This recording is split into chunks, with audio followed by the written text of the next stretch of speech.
नमस्कार दोस्तों, Hindi audio book channel में आपका स्वागत है। आज हम शुरू करने जा रहे हैं एक अनमोल किताब की ऑडियो बुक, साइकोलॉजी और अचीवमेंट, जिसे लिखा है वरेन हिल्टन ने। क्या आप जानना चाहते हैं मन की शक्ति से सपनों को हकीकत में कैसे बदलें? पॉजिटिव थिंकिंग और मेंटल फोकस की साइकोलॉजी क्या कहती है? सेल्फ डिसिप्लिन और कंसिस्टेंसी से लाइफ में सक्सेस कैसे पाएं? इस पुस्तक में छुपे हैं ऐसे साइंटिफिक प्रिंसिपल्स जो आपके माइंडसेट, हैबिट्स और मोटिवेशन को पूरी तरह बदल सकते हैं। अगर आप अपनी जिंदगी में सफलता, आत्मविश्वास और सकारात्मक सोच को अपनाना चाहते हैं, तो यह ऑडियो बुक आपके लिए अमूल्य साबित होगी। इस ऑडियो बुक को पूरा सुनना ना भूलें, क्योंकि हर अध्याय में छुपा है एक नया मंत्र जो आपकी सोच को नई दिशा देगा। अगर आपको यह वीडियो पसंद आए तो लाइक, शेयर और सब्सक्राइब जरूर करें और नीचे कमेंट में बताएं आप किस मानसिक शक्ति पर सबसे ज्यादा विश्वास करते हैं। अध्याय 1, मन पर नियंत्रण की प्राप्ति। 19वीं सदी के लोगों ने बाहरी दुनिया की शक्तियों का दोहन किया है। अब वह युग आ गया है जब मनोवैज्ञानिक प्रयोगशाला में नई नई मिली मन की शक्तियों का दोहन किया जाएगा और उन्हें मानवता की सेवा में लगाया जाएगा। क्या आप आने वाले वर्षों के कार्य में बहादुरी से भाग लेने के लिए पूरी तरह तैयार हैं? सबसे महान युग निकट है।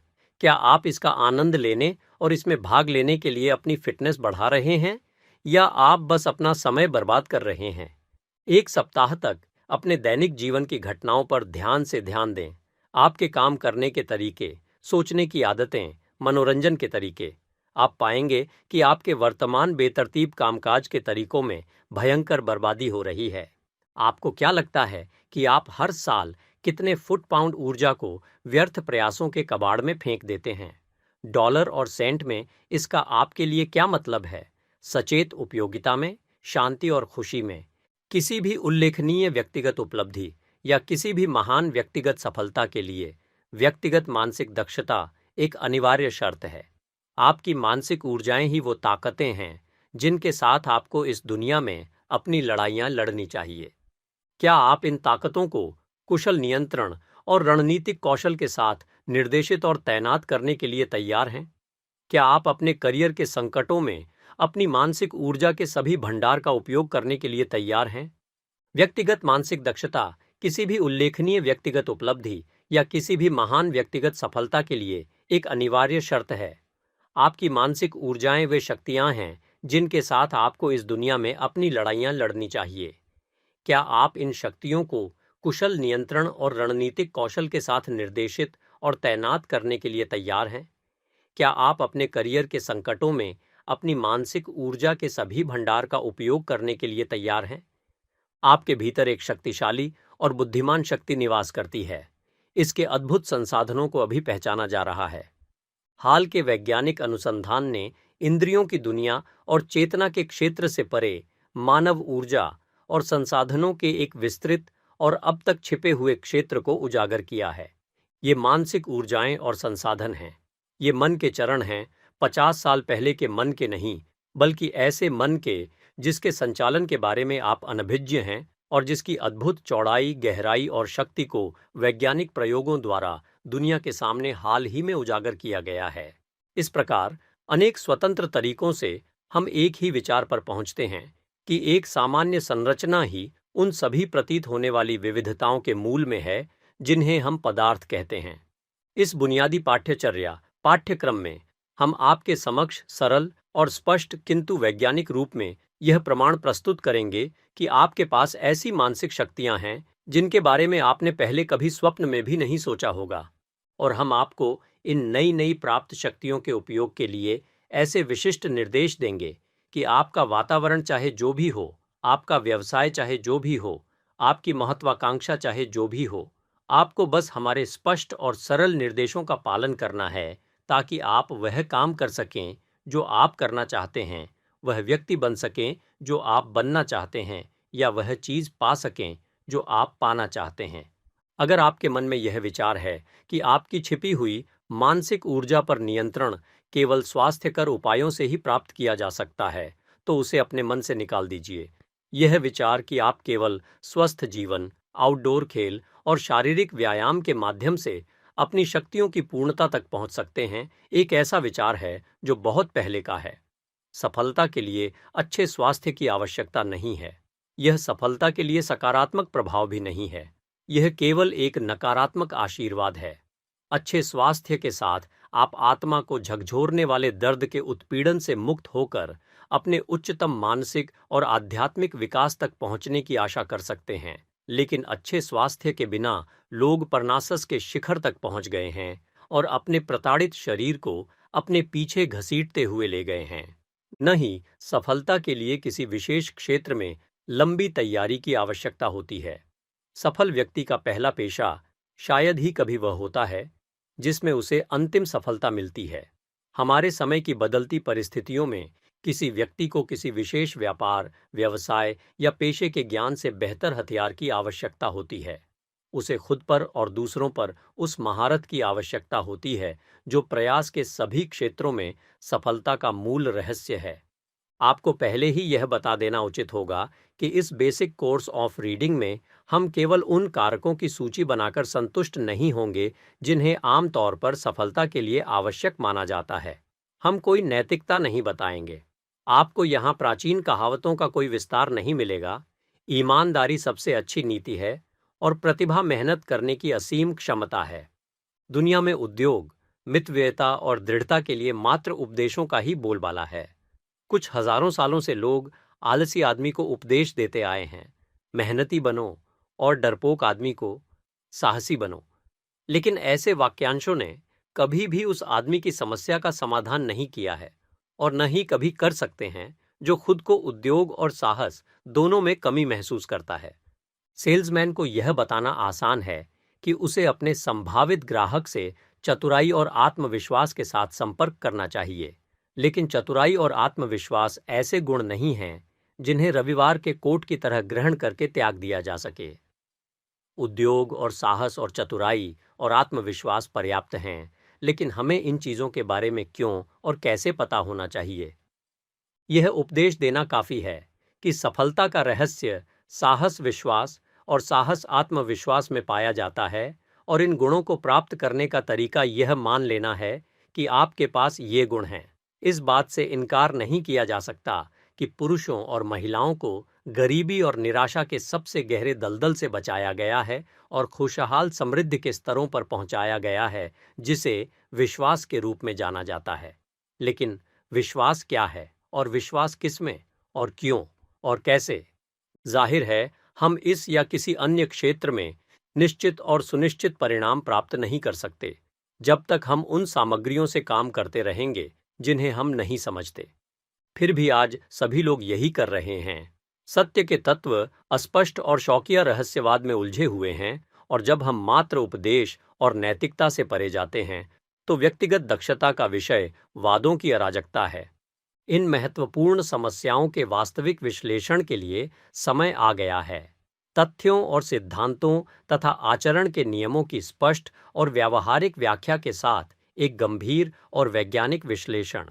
पुरुषों और महिलाओं को बुनियादी रूप से प्रशिक्षित किया जाना चाहिए ताकि वे अपने मन में गहराई से देख सकें कि कहाँ पेंच ढीला है, कहाँ तेल की आवश्यकता है, और इस प्रकार अधिक दक्षता के लिए स्वयं को और अपने जीवन को पुनः समायोजित कर सकें। कटुता से भरे हुए अंधविश्वासी, पूर्वाग्रही, वे सभी लोग जो असफलता के विषाणु से स्वयं को बिच्छू के समान डंक मारते हैं, उन्हें समझ का प्रतिविष दिया जाना चाहिए जो उनकी विकृत मानसिक मशीनरी की मरम्मत करेगा। कर्तव्यनिष्ठ लेकिन मूर्ख व्यवसायी जो स्वयं को असफलता और शीघ्र मृत्यु की चिंता में डाल रहा है, उसे विचारों के शारीरिक प्रभावों के बारे में सिखाया जाना चाहिए तथा मूल्यों का एक नया मानक दिया जाना चाहिए। दुराचारी व्यक्ति को उसकी भावनात्मक अतिरेकता और दुराचार से बाहर निकालने के लिए उसे नैतिकता की बातें नहीं कहनी चाहिए, बल्कि उसे यह दिखाना चाहिए कि किस प्रकार ये चीजें उसकी ऊर्जा को नष्ट करती हैं और उसकी प्रगति में बाधा डालती है। सफल प्रवर्तक को धनी बैंकर को यह स्पष्ट रूप से समझा देना चाहिए कि कैसे एक व्यक्ति आर्थिक रूप से सफल हो सकता है, फिर भी जहां तक सच्ची खुशी का सवाल है, वह बुरी तरह असफल हो सकता है और कैसे वैज्ञानिक आत्मविकास के द्वारा वह अपने भीतर इतनी अधिक संपदा अर्जित कर सकता है जितनी उसकी सारी तिजोरियां समा नहीं सकतीं। यह बेसिक कोर्स ऑफ रीडिंग मौलिक सिद्धांतों का ऐसा ही विश्लेषण और व्याख्या प्रस्तुत करता है। यह जीवन की समस्याओं के निश्चित और वैज्ञानिक उत्तर प्रदान करता है। यह आपको अप्रयुक्त या अनजाने में इस्तेमाल की गई मानसिक शक्तियों से अवगत कराएगा जो वर्तमान में आपके नियंत्रण में मौजूद मानसिक शक्तियों से कहीं अधिक हैं। हम इससे भी आगे बढ़ते हैं और कहते हैं कि यह basic course of reading in विशाल संसाधनों के दैनिक उपयोग के लिए एक व्यावहारिक सूत्र प्रदान करता है। यह आपको जादुई गुण और उससे भी अधिक जादुई प्रभाव प्राप्त करने में सक्षम बनाएगा जो सफलता और खुशी का मंत्र है, बिना आपकी इच्छा शक्ति को टूटने के बिंदु तक तनाव में डाले और जीवन को बोझिल बनाए। यह आपको चिकित्सक की तरह एक निश्चित नुस्खा देगा, भोजन से पहले एक लें और आसानी से मिश्रित, जो आपको समृद्ध और खुश रहने में सक्षम करेगा। किसी व्यक्ति के जन्मजात संसाधनों जैसे अवलोकन की शक्ति, कल्पना, सही निर्णय, सतर्कता, संसाधनशीलता, आवेदन, एकाग्रता और अवसरों का तुरंत लाभ उठाने की क्षमता के विकास में मानसिक मशीन का अध्ययन पहला कदम होना निश्चित है। यह निश्चित रूप से कलाकारों के लिए काव्य प्रेरणा की खोज में लोगों की लालच और कल्पनाओं को आकर्षित करने के लिए दक्षता में आत्म प्रशिक्षण के लिए अंतिम संसाधन होना चाहिए। कोई भी व्यक्ति किसी भी मशीन से तब तक सर्वश्रेष्ठ परिणाम नहीं पा सकता जब तक कि वह उसके तंत्र को न समझ ले। हम पर्दा हटाकर आपको दिमाग को काम करते हुए दिखाएंगे। अपनी शक्तियों पर महारत हासिल करना आपके लिए बाहरी तथ्यों के सभी ज्ञान से अधिक मूल्यवान है जिसे आप अपने दिमाग में भर सकते हैं। इस बेसिक कोर्स की शिक्षाओं को पढ़ें, अध्ययन करें और उनका अभ्यास करें, और वे आपको एक नए अर्थ में खुद का और अपने भविष्य का स्वामी बना देंगे। इस बुनियादी पाठ्यक्रम में हम आपको कुछ मानसिक संक्रियाओं और प्रक्रियाओं की गहन समझ प्रदान करके शुरुआत करेंगे। हम आपकी रुचि को अस्पष्ट रहस्यवाद से दूर ले जाएंगे और वैज्ञानिक मनोवैज्ञानिक सिद्धांत के ऐसे चरणों पर जोर देंगे जो व्यावहारिक उपलब्धि पर सीधे प्रभाव डालते हैं। हम आपको एकाग्रतापूर्ण मानसिक विधियों और उपकरणों का व्यावहारिक ज्ञान देंगे। हम उन रहस्यों और गलतफहमियों को दूर करेंगे जो अब इस विशेष क्षेत्र को घेरे हुए हैं। वर्तमान खंड में हम मन और शरीर के बीच संबंध के कुछ पहलुओं की चर्चा से शुरुआत करेंगे। हम इसे जिस भी नजरिए से देखें, मन को समझना शारीरिक मशीन के बारे में कुछ जानकारी के बिना असंभव है, जिसके जरिए मन काम करता है। मन और उसकी स्थितियों और समस्याओं की जांच मुख्य रूप से मनोविज्ञान का काम है, जो उनका वर्णन और व्याख्या करना चाहता है। यह शरीर विज्ञान से पूरी तरह अलग प्रतीत होता है, जो शारीरिक संरचना और संचालन के तथ्यों को वर्गीकृत और व्याख्या करने का प्रयास करता है। लेकिन सभी विज्ञान कमोबेश एक दूसरे से मिलते जुलते हैं, और यह मनोविज्ञान के लिए विशेष रूप से सच है, जो मन से संबंधित है, और शरीर विज्ञान जो शरीर से संबंधित है। यह मन ही है जिसमें हम मुख्य रूप से रुचि रखते हैं। लेकिन हर व्यक्ति का मन एक शरीर के भीतर रहता है, या कम से कम उसके माध्यम से खुद को अभिव्यक्त करता है। उस शरीर के संरक्षण और उसके कार्यों के व्यवस्थित निष्पादन पर हमारा स्वास्थ्य और आराम, हमारा जीवन निर्भर करता है। फिर केवल पदार्थ की बाहरी दुनिया के हिस्से के रूप में विचार किया जाए तो मनुष्य का शरीर वह भौतिक तथ्य है जिसके साथ वह सबसे अधिक संपर्क में रहता है और सबसे अधिक चिंतित रहता है। यह उसे अन्य मन के अस्तित्व और संचालन के बारे में जानकारी प्रदान करता है। यह वास्तव में बाहरी दुनिया के बारे में जानकारी का उसका एकमात्र स्रोत है। तो सबसे पहले आपको मन और शरीर के बीच संबंधों के बारे में निश्चित और बुद्धिमानीपूर्ण निष्कर्ष निकालना होगा। यह कई मायनों में मूल्यवान होगा। सबसे पहले आप शरीर के उस तंत्र को समझेंगे जिसके माध्यम से मन काम करता है, और इस तंत्र का ज्ञान आपको मानसिक प्रक्रियाओं की प्रकृति के बारे में अवश्य ही बताएगा। दूसरे स्थान पर शरीर पर मन के प्रभाव की सीमा को जानना सार्थक है, क्योंकि यह ज्ञान शारीरिक कार्यों के मानसिक नियंत्रण के माध्यम से शारीरिक दक्षता प्राप्त करने की दिशा में पहला कदम है। और अंत में इस शारीरिक तंत्र का अध्ययन अपने आप में बहुत बड़ा व्यावहारिक महत्व रखता है, क्योंकि शरीर वह साधन है जिसके माध्यम से मन दुनिया के साथ अपने संबंधों में काम करता है। शारीरिक मशीन के अध्ययन से हम मानसिक प्रक्रियाओं पर विचार करने के लिए आगे बढ़ेंगे, मनोविज्ञान पर काम करने के सामान्य तरीके के अनुसार नहीं, बल्कि केवल व्यावहारिक उपयोगिता के दृष्टिकोण से और रोजमर्रा के उपयोग में सक्षम मन की वैज्ञानिक अवधारणा की स्थापना के लिए। मानसिक संचालन के प्रत्येक सिद्धांत की व्याख्या के साथ साथ उदाहरणात्मक सामग्री भी होगी जो बताएगी कि विशिष्ट व्यावहारिक उद्देश्यों की प्राप्ति के लिए उस विशेष नियम का उपयोग कैसे किया जा सकता है। ऐसे कई उदाहरणात्मक उदाहरण और विधियां होंगी जिनका उपयोग व्यापारी, संगीतकार, विक्रेता, विज्ञापनदाता, श्रमिक के नियोक्ता, व्यावसायिक कार्यकारी द्वारा एक साथ किया जा सकता है।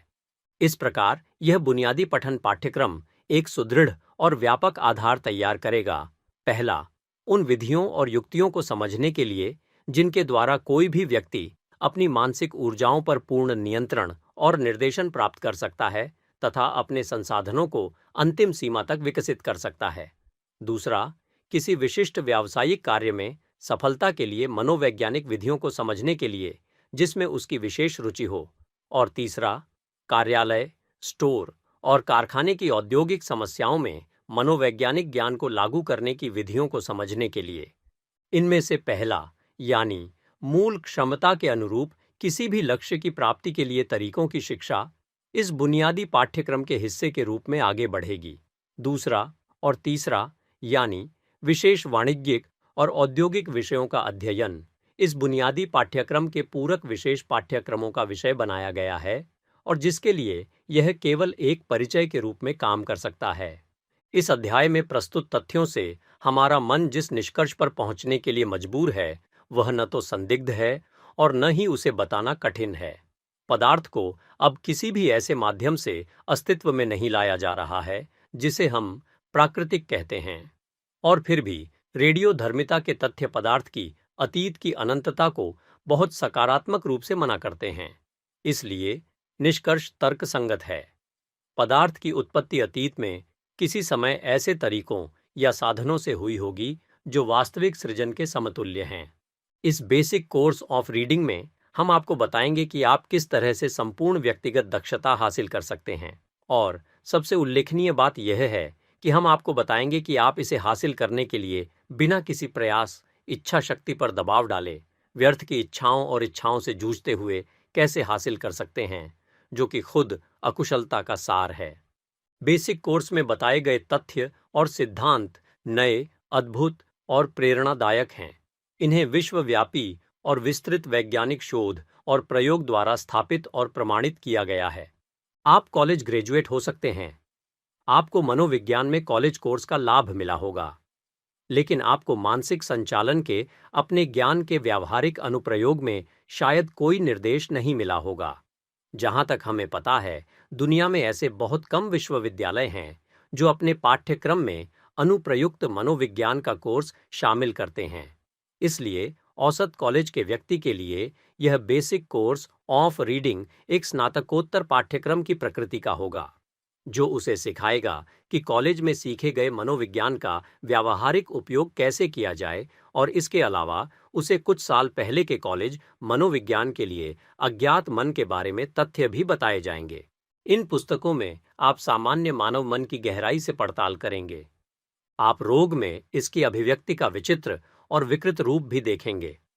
आप व्यक्तिगत उपलब्धि के शाश्वत नियमों को सीखेंगे और आपको सिखाया जाएगा कि इन्हें अपने व्यवसाय या पेशे में कैसे लागू करें।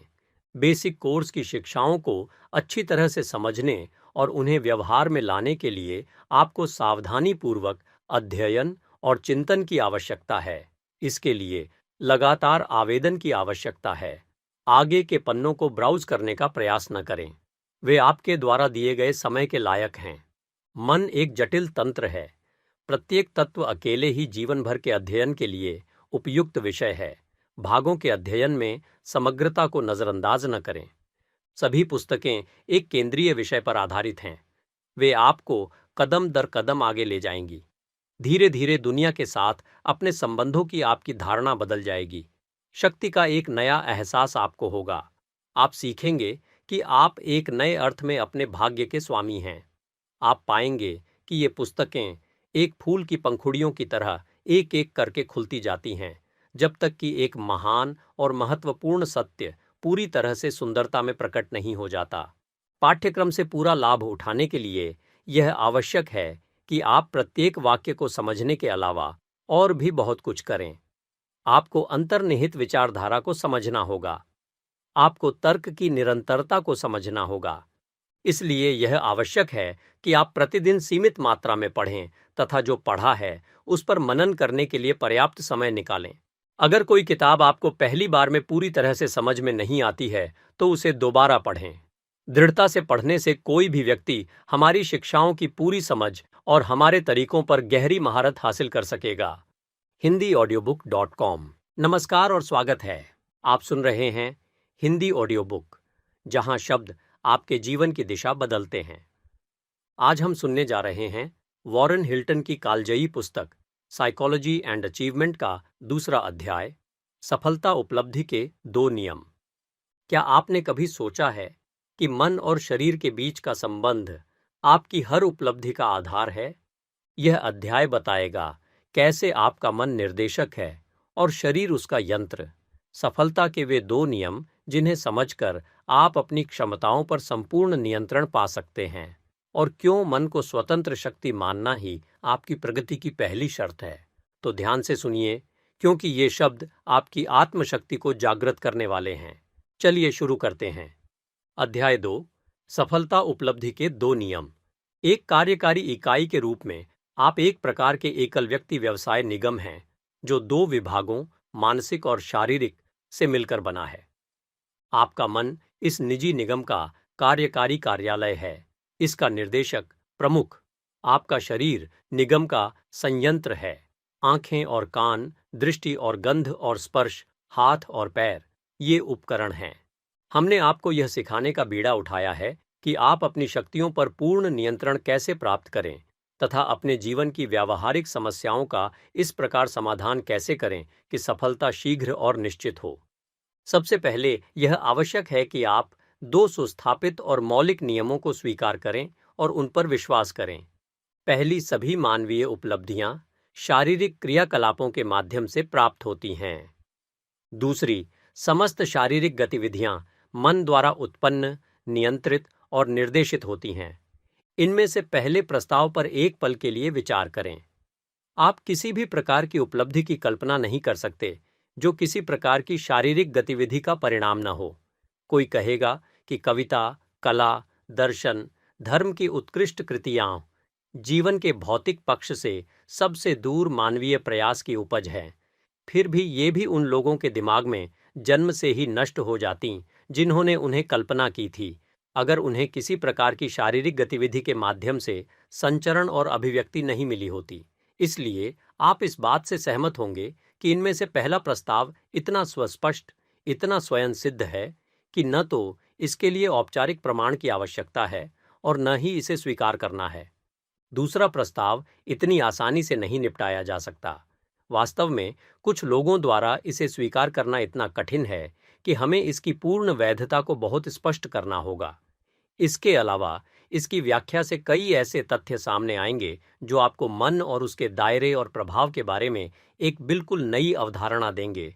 याद रखें, जब हम मन कहते हैं तो हम मस्तिष्क के बारे में नहीं सोच रहे होते हैं। मस्तिष्क शरीर के अंगों में से एक है, और जैसा कि हमारे प्रस्ताव में कहा गया है, यह शरीर के किसी भी अन्य अंग की तरह ही मन का गुलाम है। यह कहना कि मन शरीर को नियंत्रित करता है, यह पूर्व धारणा है कि मन और शरीर अलग अलग संस्थाएं हैं। एक आध्यात्मिक दुनिया से संबंधित है, दूसरा पदार्थ की दुनिया से। मन शरीर का स्वामी है, यह विज्ञान का एक स्थापित सिद्धांत है, लेकिन हम समझते हैं कि इसे स्वीकार करने के लिए आपको कुछ पूर्वाग्रहों को त्यागना पड़ सकता है। आप उन लोगों में से एक हो सकते हैं जो मानते हैं कि मन मस्तिष्क की गतिविधि से ज्यादा या कम कुछ नहीं है। आप यह मान सकते हैं कि शरीर ही मनुष्य का सब कुछ है और मन की क्रियाएं केवल उसका एक कार्य है। यदि ऐसा है तो हम चाहते हैं कि आप यह समझें कि दार्शनिक चिंतन के मामले में आप इन विचारों को बनाए रखते हैं, लेकिन साथ ही व्यावहारिक उद्देश्यों के लिए आप मन को एक स्वतंत्र कारण एजेंसी के रूप में मान सकते हैं और विश्वास कर सकते हैं कि यह किसी भी और हर तरह की शारीरिक गतिविधि को नियंत्रित और निर्धारित और कारण बना सकता है और करता है। हम चाहते हैं कि आप ऐसा करें क्योंकि यह निष्कर्ष मानसिक दक्षता की एक व्यावहारिक प्रणाली का आधार है और क्योंकि, जैसा कि हम आपको तुरंत दिखाएंगे, यह भौतिक विज्ञान की स्थापित विधियों द्वारा प्रमाणित करने में सक्षम है। आपने अभी सुना साइकोलॉजी एंड अचीवमेंट का दूसरा अध्याय, सफलता उपलब्धि के 2 नियम। क्या अब आपको समझ में आया कि क्यों हर उपलब्धि मन के आदेश और शरीर की क्रिया पर निर्भर करती है? अगर यह ऑडियो बुक आपको उपयोगी लगी हो तो वीडियो को लाइक करें, शेयर करें और चैनल हिंदी ऑडियो बुक को अभी सब्सक्राइब करें। अगली कड़ी में हम जानेंगे मन की और गहरी शक्तियों के रहस्य, जो आपके विचारों को कर्म में बदल सकती हैं। याद रखिए, मन की दिशा बदलते ही जीवन की दिशा बदल जाती है। धन्यवाद और जुड़े रहिए हिंदी ऑडियो बुक के साथ, क्योंकि यहाँ हर अध्याय एक नई प्रेरणा है। आपका दिन शुभ हो। नमस्कार और स्वागत है। आप सुन रहे हैं हिंदी ऑडियो बुक, जहाँ किताबें बोलती हैं और शब्द बनते हैं आपकी सफलता की चाबी। आज हम लेकर आए हैं वॉरेन हिल्टन की किताब मानसिकता और प्राप्ति का 3रा अध्याय। इस अध्याय में हम जानेंगे कैसे आपका मन अचेतन और चेतन हिस्सों में बटा है, विचारों की अदृश्य शक्ति कैसे आपके व्यवहार और आदतों को बनाती है, और क्यों मानसिक अनुशासन ही असाधारण उपलब्धियों का रहस्य है। अगर आप अपनी क्षमताओं को नई ऊंचाइयों तक पहुंचाना चाहते हैं तो इस अध्याय को अंत तक ध्यान से सुनिए। चलिए शुरू करते हैं आज का अध्याय। अध्याय 3, मानसिक गतिविधि का शारीरिक गतिविधि से संबंध। वह दृष्टिकोण जिससे आपको इस समस्या का समाधान करना चाहिए। सच तो यह है कि मन शरीर को नियंत्रित करता है या शरीर मन की क्रिया को नियंत्रित करता है, इस बारे में किसी की राय पूरी तरह से दृष्टिकोण पर निर्भर करती है। और हमारे लिए पहला कदम यह है कि हम उस दृष्टिकोण पर सहमत हों जिसे हम अपनाएंगे। 2 दृष्टिकोण संभव हैं, एक काल्पनिक है, दूसरा व्यावहारिक। यह चिंतनात्मक दृष्टिकोण दार्शनिक और धर्मवेत्ता का है, जो सृष्टि की पहेली को सुलझाने और परलोक के रहस्य को भेदने के प्रयास में आत्मा और शरीर को जोड़ने वाले बंधन पर विचार करते हैं। व्यावहारिक दृष्टिकोण आधुनिक व्यावहारिक वैज्ञानिक का है, जो केवल मानव अनुभव के वास्तविक तथ्यों से ही निपटता है तथा केवल तात्कालिक व्यावहारिक परिणाम चाहता है। आत्मा की नश्वरता या अमरता के बारे में अटकलबाजी की समस्या ऐतिहासिक और धार्मिक है।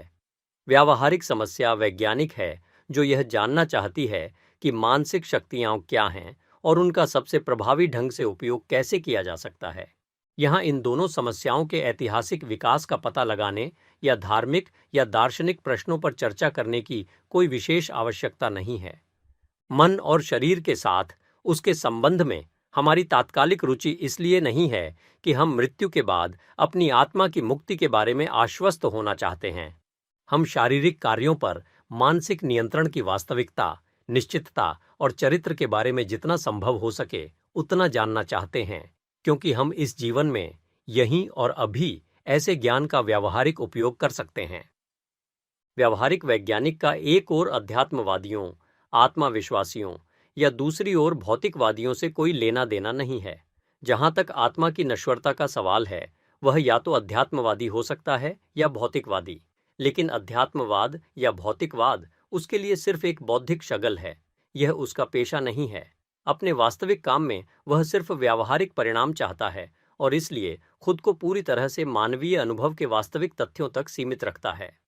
व्यावहारिक वैज्ञानिक जानता है कि 2 दिए गए तथ्यों के बीच और केवल इन दोनों के बीच एक दूसरे का कारण हो सकता है, लेकिन वह भौतिक चीजों की रचनात्मक उत्पत्ति में दिलचस्पी नहीं रखता। वह पहले कारणों की खोज करने का प्रयास नहीं करता। व्यावहारिक वैज्ञानिक बिजली को सभी प्रकार के गुण प्रदान करता है और इसके बारे में कई नियम बनाता है, बिना इस बात का दूर दूर तक अंदाजा लगाए कि अंतिम विश्लेषण में बिजली वास्तव में क्या हो सकती है। उसे अंतिम सत्य से कोई सरोकार नहीं है। वह अपना काम करता है और अनिवार्य रूप से इस सिद्धांत पर कि सभी व्यावहारिक उद्देश्यों के लिए उसे किसी भी दी गई धारणा को कार्यशील परिकल्पना के रूप में उपयोग करने का अधिकार है यदि सब कुछ वैसा ही होता है जैसे कि वह सच हो। व्यावहारिक वैज्ञानिक कारण शब्द का प्रयोग किसी भी वस्तु या घटना के लिए करते हैं जो किसी अन्य वस्तु या घटना का अपरिवर्तनीय पूर्ववर्ती हो। उनके लिए कारण कोई भी वस्तु या घटना है जिसे किसी अन्य वस्तु की क्रिया या किसी अन्य घटना के घटित होने की भविष्यवाणी के रूप में देखा जा सकता है।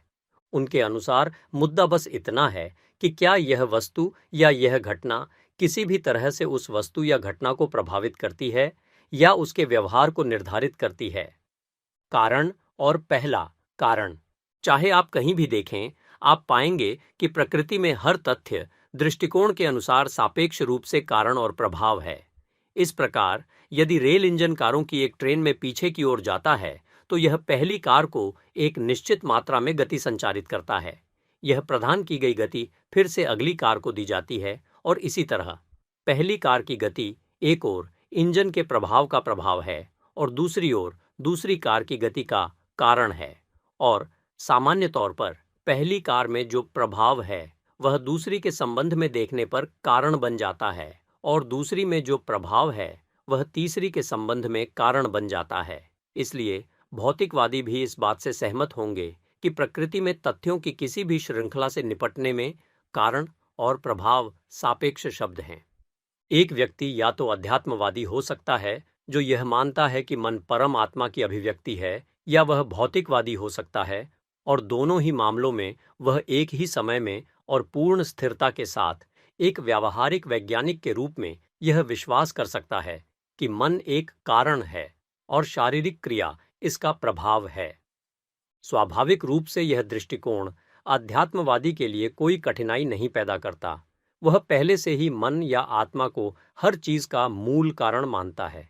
लेकिन भौतिकवादी भी अपने सैद्धांतिक सिद्धांत के अनुसार इस बात पर जोर दे सकता है कि मस्तिष्क की क्रिया ही मानसिक जीवन का मूल कारण है।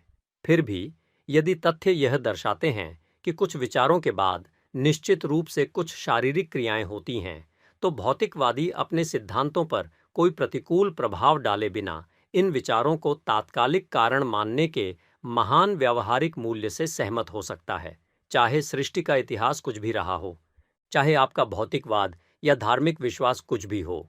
आप इस व्यावहारिक विज्ञान के दृष्टिकोण को एक साझा मंच के रूप में स्वीकार करने में हमारे साथ शामिल हो सकते हैं, जिस पर हम अपने दूसरे मौलिक प्रस्ताव पर पहुंच सकते हैं कि सभी शारीरिक गतिविधियां मन द्वारा उत्पन्न, नियंत्रित और निर्देशित होती हैं। सभी धार्मिक और आध्यात्मिक प्रश्नों को नजरअंदाज करते हुए हमें अपने आप से केवल यह पूछना है, क्या मन पर भरोसा किया जा सकता है कि वह शारीरिक क्रिया को अंजाम दे, रोके या किसी भी तरह से प्रभावित करे? और अगर ऐसा हो सकता है तो मन के प्रभाव की सीमा क्या है? इन प्रश्नों के उत्तर देने में हमें व्यावहारिक वैज्ञानिक की पद्धति का अनुसरण करना होगा, जिसकी पद्धति सदैव एक ही होती है, चाहे वह जिस भी समस्या की जांच कर रहा हो। इस पद्धति में 2 चरण शामिल हैं। पहला, तथ्यों का संग्रह और वर्गीकरण। दूसरा, उन तथ्यों से सामान्य सिद्धांतों का निष्कर्ष निकालना। वैज्ञानिक सबसे पहले अनुभवजन्य तथ्यों की अधिकतम संभव श्रृंखला को एकत्रित करता है और इन तथ्यों को अनुक्रमों में वर्गीकृत करता है, अर्थात वह जितने अधिक उदाहरण पा सकता है एकत्रित करता है जिसमें एक दिया गया तथ्य किसी अन्य दिए गए तथ्य के घटित होने के ठीक बाद आता है। ऐसा करने के बाद वह व्यापक सामान्य शब्दों में उस सामान्य सिद्धांत को सूत्रबद्ध करता है जिसे वह इन अनेक समान अनुक्रमों में सन्निहित पाता है। ऐसा सूत्र, यदि इसे स्थापित करने के लिए पर्याप्त तथ्य हैं, तो इसे वैज्ञानिक कानून के रूप में जाना जाता है। दुनिया के लिए इसका मूल्य इस बात में निहित है कि जब भी दिया गया तथ्य फिर से घटित होगा, तो वैज्ञानिक कानून के बारे में हमारा ज्ञान हमें निश्चित रूप से यह अनुमान लगाने में सक्षम करेगा कि उस तथ्य के घटित होने के बाद क्या घटनाएं घटित होंगी। तो फिर सबसे पहले आइए हम अपने तथ्यों को इस बात के लिए एकत्रित करें कि शारीरिक गतिविधियां मन के कारण होती हैं। आपने अभी सुना साइकोलॉजी एंड अचीवमेंट का 3रा अध्याय। क्या अब आपको महसूस हुआ कि आपके विचार कितनी गहराई से आपके व्यक्तित्व को गढ़ते हैं? अगर यह ऑडियो बुक आपको पसंद आई हो तो वीडियो को लाइक करें, कमेंट करें और इसे उन सभी लोगों तक पहुंचाएं जिन्हें अपने मन की शक्ति को जानने की जरूरत है। ऐसे ही और प्रेरणादायक अध्याय सुनने के लिए सब्सक्राइब करें हमारा चैनल हिंदी ऑडियो बुक। और याद रखिए, मन की सीमा ही आपकी सफलता की सीमा है। जब मन पर नियंत्रण होगा तो सफलता निश्चित होगी। धन्यवाद और शुभकामनाएं। मिलते हैं अगले अध्याय में। आपका दिन शुभ हो। नमस्कार। आप सुन रहे हैं हिंदी ऑडियो बुक, जहां किताबें बोलती हैं और शब्द आपके मन को शक्ति देते हैं। आज हम सुनेंगे वॉरेन हिल्टन की किताब मानसिकता और प्राप्ति का चौथा अध्याय, मानसिक निपुणता का आत्मनिरीक्षणात्मक प्रमाण। क्या आपने कभी सोचा है कि आपके मन में उठने वाले हर विचार का सीधा असर आपके शरीर पर क्यों पड़ता है? इस अध्याय में आप जानेंगे कैसे आपके विचार किसी भी शारीरिक क्रिया को जन्म देते हैं, क्यों मन की शक्ति अनजाने में भी आपके शरीर को नियंत्रित करती है, और कैसे हर भावना, चाहे क्रोध हो या भय, आपके पूरे शरीर में बदलाव लाती है। इस अध्याय में कई सरल उदाहरण और प्रयोग बताए गए हैं जो सिद्ध करते हैं कि हर विचार, हर भावना आपके जीवन की दिशा तय करती है। तो ध्यान से सुनिए, यह ज्ञान आपको अपने मन और शरीर के गहरे संबंध को समझने में मदद करेगा। चलिए शुरू करते हैं आज का अध्याय 4, मानसिक निपुणता का आत्मनिरीक्षणात्मक प्रमाण। पहला और सबसे स्पष्ट साक्ष्यात्मक तथ्य स्वैच्छिक शारीरिक क्रिया है, अर्थात सचेत इच्छा के प्रयोग से उत्पन्न शारीरिक क्रिया। यदि आप शारीरिक गतिविधि करना चाहते हैं और वह गतिविधि तुरंत उसके बाद होती है, तो आप निश्चित रूप से यह निष्कर्ष निकालने में न्याय संगत हैं कि आपके मन ने शारीरिक गतिविधि का कारण बना है। हर सचेत स्वैच्छिक गतिविधि जो आप करते हैं, और आप हर घंटे उनमें से हजारों करते हैं, शारीरिक क्रिया का कारण बनने वाली मन की गतिविधि का एक अलग उदाहरण है। वास्तव में किसी भी शारीरिक गतिविधि को करने की इच्छा ही एक मानसिक स्थिति से ज्यादा या कम कुछ नहीं है। किसी काम को करने की इच्छा बस यह विश्वास, दृढ़ विश्वास है कि उचित शारीरिक गतिविधि होने वाली है। इस बात पर पूरा वैज्ञानिक जगत सहमत है। उदाहरण के लिए, अपनी तर्जनी को मोड़ने के लिए क्या आप पहले इस बारे में सोचते हैं, फिर जानबूझकर किसी विशेष प्रकार की ऊर्जा लगाते हैं? बिल्कुल नहीं। अगर परस्पर विरोधी विचारों से मुक्त होकर उंगली मोड़ने का विचार ही उसे मोड़ने के लिए पर्याप्त है। इस सामान्य नियम पर ध्यान दें, किसी भी शारीरिक क्रिया का विचार ही उस क्रिया को उत्पन्न करता है। विचार को प्रेरक के रूप में समझना, अर्थात शारीरिक क्रियाकलापों को प्रेरित करना, अत्यंत मौलिक महत्व का है। निम्नलिखित सरल प्रयोग इसकी कार्यप्रणाली को स्पष्ट करेंगे। कई व्यक्तियों से क्रमिक रूप से बी, ओ और क्यू अक्षरों के बारे में सोचने को कहें। उन्हें अक्षरों का उच्चारण नहीं करना है, बल्कि प्रत्येक अक्षर की ध्वनि के बारे में गंभीरता से सोचना है। अब जब वे एक के बाद एक इन अक्षरों के बारे में सोचते हैं, तो ध्यान से देखें और आप देखेंगे कि उनके होंठ उन्हें उच्चारण करने के लिए तैयार होकर हिलते हैं। हो सकता है कि कुछ ऐसे भी हों जिनके होंठों की हरकतें आप नहीं पहचान पाएं। अगर ऐसा है, तो ऐसा इसलिए होगा क्योंकि आपकी नज़र इतनी तेज या इतनी उत्सुक नहीं है कि आप हर मामले में उनका अनुसरण कर सकें।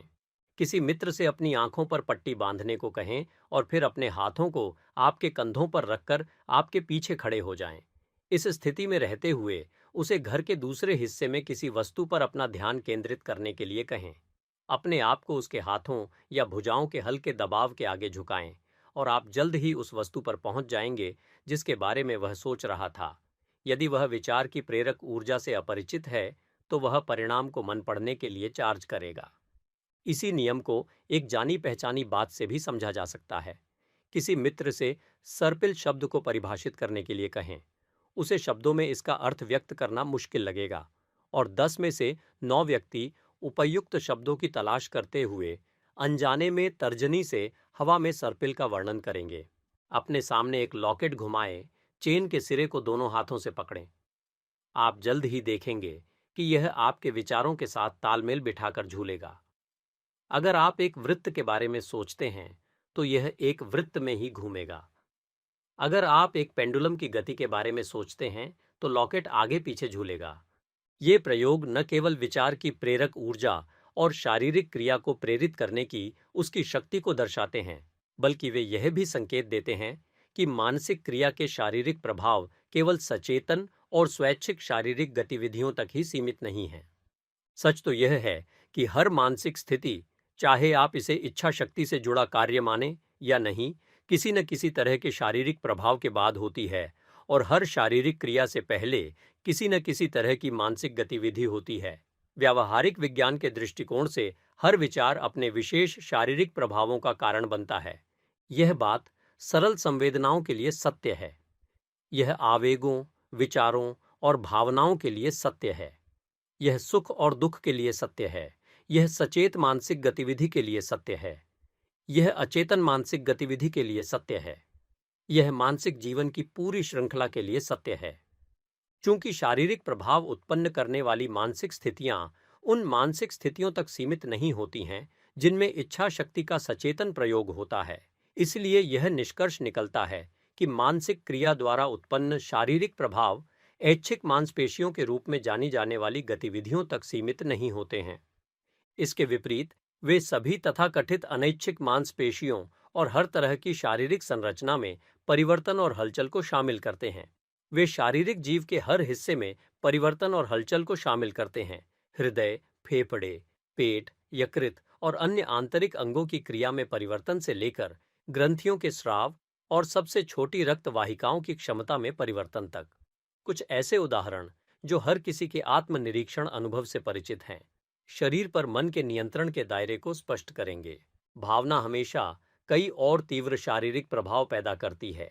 उग्र क्रोध के कारण भौहें तनना, दांत पीसना, जबड़े सिकुड़ना, मुट्ठियां भींचना, सांस फूलना, गुर्राहट के साथ रोना, चेहरे पर चमकीली लाली या अचानक पीलापन आ सकता है। इनमें से कोई भी प्रभाव स्वैच्छिक नहीं है। हो सकता है कि हम इनके प्रति सचेत भी ना हों।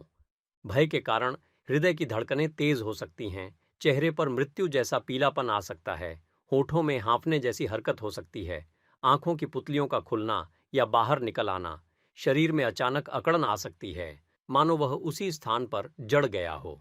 दुख के कारण अत्यधिक आंसू निकलना, चेहरा सूज जाना, लाल हो जाना, आंखें लाल हो जाना तथा अन्य परिचित लक्षण उत्पन्न हो सकते हैं। शर्म के कारण चेहरे की रक्त वाहिकाओं में अचानक फैलाव हो सकता है, जिसे शर्माना कहा जाता है। दूसरों को हंसते या जम्हाई लेते देखकर हम भी हंसते या जम्हाई लेते हैं। एक आदमी के खांसने की आवाज दर्शकों में महामारी बन जाएगी। मशरूम, पके हुए आलू और भरपूर ग्रेवी के साथ गर्मागर्म पोर्टर हाउस स्टेक के बारे में सोचकर भूखे आदमी के मुंह में पानी आ जाता है। मान लीजिए कि मैं आपको आधा कटा हुआ नींबू दिखाता हूं और अपने चेहरे पर व्यंग्यात्मक भाव और मुंह सिकोड़ते हुए कहता हूं कि मैं इस खट्टे नींबू का रस चूसने जा रहा हूं। जैसे ही आप ये पंक्तियां पढ़ते हैं, आप देख सकते हैं कि आपके मुंह की ग्रंथियां लार का स्राव करने लगी हैं। एक आदमी की कहानी है जिसने अपने दोस्त के साथ शर्त लगाई कि वह अपने दफ्तर के सामने बज रहे बैंड को रोक सकता है। उसे 3 नींबू मिले और उसने सड़क पर मौजूद कुछ बच्चों में से प्रत्येक को आधा नींबू दे दिया। फिर उसने इन लड़कों को बैंड के चारों ओर घुमाया, नींबू चूसते हुए और संगीतकारों को देखकर मुंह सिकोड़ते हुए। इससे संगीत जल्दी ही खत्म हो गया। पावलोव नामक एक प्रतिष्ठित जर्मन वैज्ञानिक ने हाल ही में कुत्तों के साथ किए गए प्रयोगों की एक श्रृंखला में प्रदर्शित किया है कि जिस प्लेट पर आमतौर पर उनका भोजन रखा होता है, या जिस कुर्सी पर आमतौर पर प्लेट रखी होती है, या यहाँ तक कि जिस व्यक्ति द्वारा आमतौर पर प्लेट लाई जाती है, उसे देखने से उनकी लार ग्रंथियों से लार का प्रवाह उसी तरह प्रभावी रूप से हो सकता है जैसे भोजन उनके मुंह में रखे जाने पर होता है। एक समय था, और वह भी बहुत पहले नहीं, जब भोजन का पेट की परत से संपर्क पाचन तरल पदार्थ के स्राव का तत्काल कारण माना जाता था। फिर भी शरीर में चीरा लगाकर पेट के अंदरूनी हिस्से का हाल ही में किया गया अवलोकन दर्शाता है कि जैसे ही भोजन का स्वाद मुंह में लिया जाता है, जो कि एक विशुद्ध मानसिक प्रक्रिया है, पेट पाचन के लिए उपयुक्त तरल पदार्थ को बाहर निकालना शुरू कर देता है। प्रेस ने हाल ही में न्यूयॉर्क, न्यू जर्सी में मोटरसाइकिल रेस का विवरण दिया। यह दृश्य एक बड़े कटोरे के आकार का मोटर ड्रोम था। हजारों लोगों की जय जयकार के बीच जब 92 मील प्रति घंटे की चकाचौंध भरी गति से दौड़ रही थी, तो एक प्रतियोगी की मोटरसाइकिल में गड़बड़ी हो गई। यह 28 फीट की चढ़ाई पर चढ़ गई, जिससे उसके सवार की तुरंत मौत हो गई और वह खचाखच भरे ग्रैंडस्टैंड में जा टकराई। इससे पहले कि स्टील के इस चक्करदार ढेर को एक गहरे लोहे के खंभे से रोका जाता, 4 आदमी मर चुके थे और 22 अन्य बेहोश और गंभीर रूप से घायल थे।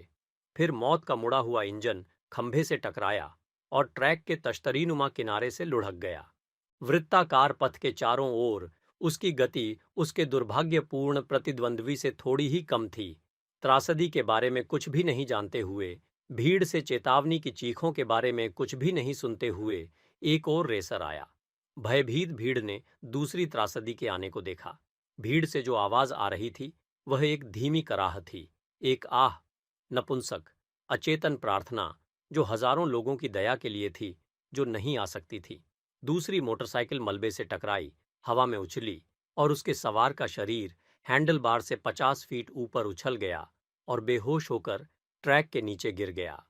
2 घंटे बाद वह मर गया। इस भयानक दृश्य का दर्शकों पर क्या प्रभाव पड़ा? भ्रम, भय और घबराहट की चीखें, जबकि पूरे मंच पर महिलाएं बेहोश हो गईं और बेहोश होकर इधर उधर पड़ी रहीं। कई लोग मतली से पीड़ित थे। दूसरों के बोलने की मांसपेशियां ऐंठन से सिकुड़ गईं, घुटने मुड़ गए, दिल धड़कना बंद हो गया। ध्यान दें कि ये पूरी तरह से मानसिक क्रिया, दृष्टि और ध्वनि संवेदनाओं के प्रभाव थे। उदाहरणों को क्यों बढ़ाएं? इस बात से संतुष्ट होने के लिए कि मन किसी भी और हर तरह की शारीरिक गतिविधि के लिए सीधे तौर पर जिम्मेदार है, आपको बस अपने और अपने दोस्तों के अनुभवों की जांच करनी है। वे आपको अनगिनत उदाहरण देंगे। आप पाएंगे कि न केवल आपका शरीर लगातार चीजें इसलिए कर रहा है क्योंकि आपका मन चाहता है कि वह ऐसा करे, बल्कि आपका शरीर लगातार चीजें सिर्फ इसलिए कर रहा है क्योंकि वे एक क्षणिक विचार की अभिव्यक्ति हैं। यह नियम कि प्रत्येक विचार स्वयं को किसी न किसी रूप में शारीरिक गतिविधि के माध्यम से अभिव्यक्त करता है, मानव जीवन के सबसे स्पष्ट सिद्धांतों में से एक है। ध्यान रखें कि यह मानसिक दक्षता के हमारे पहले 2 मूलभूत सिद्धांतों में से दूसरे को व्यक्त करने का एक और तरीका है, और हम इसकी सच्चाई का वैज्ञानिक प्रदर्शन कर रहे हैं ताकि आप इसे महज सिद्धांत या अटकलबाजी न समझें। इन मूलभूत सिद्धांतों को आपके मन में पुनः स्थापित करने तथा उन्हें आप पर और अधिक प्रभाव डालने के लिए हम उन्हें पुनः दोहराएंगे। पहली, सभी मानवीय उपलब्धियां किसी न किसी प्रकार की शारीरिक गतिविधि के माध्यम से प्राप्त होती हैं। दूसरी, समस्त शारीरिक गतिविधियां मन द्वारा उत्पन्न, नियंत्रित और निर्देशित होती हैं। आपने अभी सुना साइकोलॉजी एंड अचीवमेंट का चौथा अध्याय, मानसिक निपुणता का आत्मनिरीक्षणात्मक प्रमाण।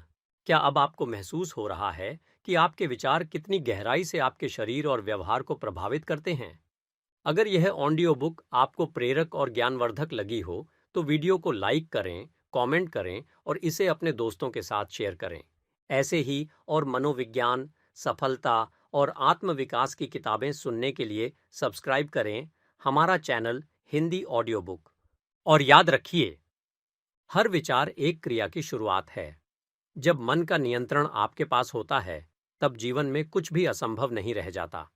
धन्यवाद। मिलते हैं अगले अध्याय में। आपका दिन शुभ हो। नमस्कार और स्वागत है। आप सुन रहे हैं हिंदी ऑडियो बुक, जहां किताबें बोलती हैं और शब्द आपकी सोच को नई दिशा देते हैं। आज हम सुनेंगे वॉरेन हिल्टन की पुस्तक साइकोलॉजी एंड अचीवमेंट का 5वां अध्याय, मानसिक प्रभुत्व के शारीरिक प्रमाण। क्या आपने कभी सोचा है कि आपके शरीर की हर कोशिका एक जीवित, बुद्धिमान इकाई होती है?